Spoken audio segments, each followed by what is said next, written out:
Baxtiyar, hazır sana Cesur'un sındırgan narsalar göstərmə. Ne onu sınırdı ya o? Yürməyiniz bunlar. Her sefer bir felaketli başı değişir.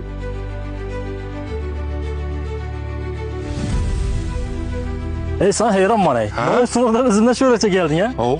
Güreli akı ne onu sındırgan? Cesur'un ne olsun değil mi? Hı. Cesur'un şöyle halını baxalarını sındırdı. Yok ey. Mesela qara, Cesur'un boyundan sındırgan vaxtı halını baxalarını başqalarının boyundan sındırdı. Hı. Cesur'un yarım beldən sındırgan vaxtı başqalarının yarım beldən sındırdı. İndi qaranı şərtdə değil mi? Hı. Cesur'un boylanıb durdan dizdən vurdu. Ha. İndi başqaları niyə durub bilədi? Şimdi bilmedim ne? Bu da yani arzan gelənlər faqat Cesur'un dükanında vardı yani. Ha. Yürü Bu gittik. toluk videosunu nerede görsele buladı? YouTube'a girerler, Xorazm Mollayan kanalına girerler ya Baxtiyar Xudurgam kanalına girerlerden. İşördə girənlər toluk videolarını görərlər.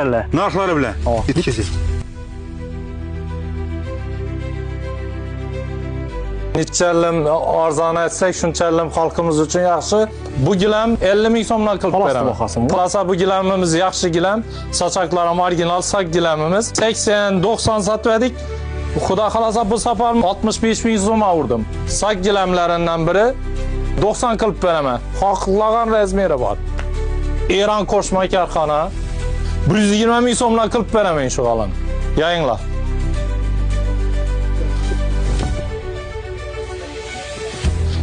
İnin.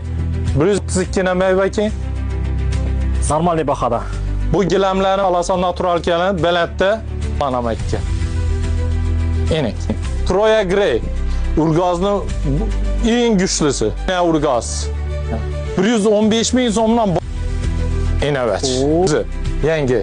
İnin. Buğam niye yapıştı inersin?